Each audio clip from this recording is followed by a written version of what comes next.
मुल्क में कोरोना के हालात बिगड़ते ही जा रहे हैं। तमाम कोशिशों के बावजूद कोरोना की दूसरी लहर ठहर नहीं रही। बेड्स की कमी से अस्पतालों में दाखिले नहीं हो पा रहे, ऑक्सीजन की कमी से मौत हो रही है। मुसलसल मौत के आदाद-ओ-शुमार बढ़ रहे हैं।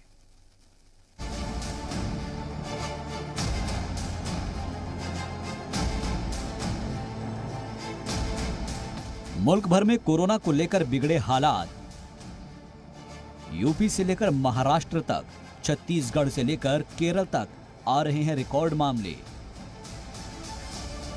तमाम कोशिशों के बावजूद नहीं ठहर रही है कोरोना की दूसरी लहर। जी हां, कोरोना की दूसरी लहर पूरे मुल्क में कहर बरपा रही है। बेड की कमी से अस्पतालों में भर्ती नहीं हो पा रही है, ऑक्सीजन की कमी से मौत हो रही है। लगातार मौत के आदाद-ओ-शुमार बढ़ रहे हैं।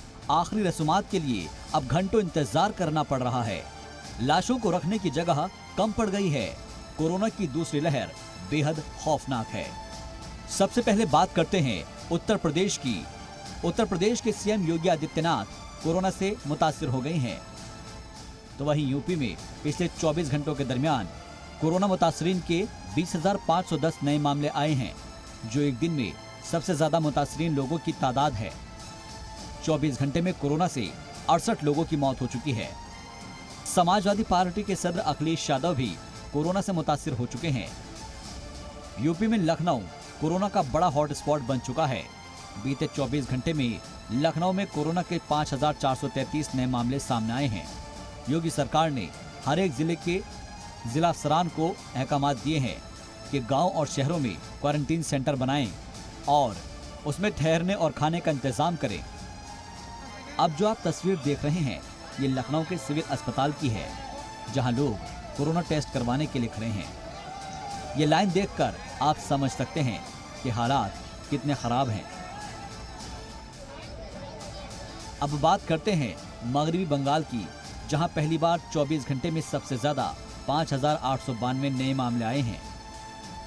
बंगाल में कुल मामले बढ़कर 6,30,116 हो गए हैं, जबकि अब तक कोरोना से 10,458 लोगों की मौत हो चुकी है।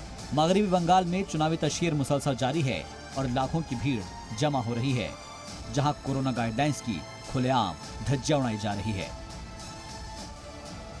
बात करें राजस्थान की, तो कोरोना वायरस के बढ़ते मामलों के मद्देनजर गहलोत सरकार ने रियासत के सभी शहरों में नाइट कर्फ्यू नाफिज करने का फैसला लिया है।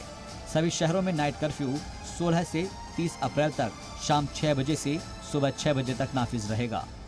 नाइट कर्फ्यू शुरू होने से 1 घंटे पहले यानी शाम 5 बजे बाजार की दुकानों को बंद करना होगा। साथ ही सरकारी दफ्तरों के वक्त में भी कटौती की गई है।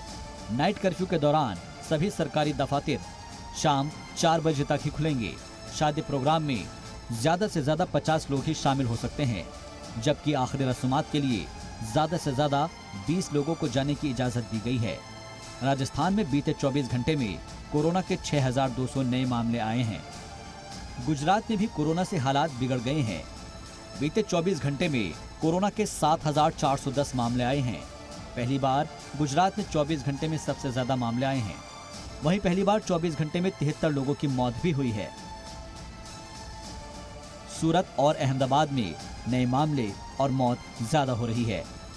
गुजरात में कोरोना के कुल मामले बढ़कर 3,67,616 हो गए हैं, जबकि अभी तक गुजरात में कोरोना से 4,995 लोगों की मौत हो चुकी है। फिलहाल गुजरात में कोरोना के एक्टिव मामले 39,250 है। पंजाब में भी कोरोना के मामले लगातार बढ़ रहे हैं। मतलब साफ है कि हर रियासत में कोरोना के रिकॉर्ड मामले सामने आ रहे हैं। अब हर रियासत हालात को संभालने के लिए मुसलसल कोशिश कर रही है। ब्यूरो रिपोर्ट, जी मीडिया।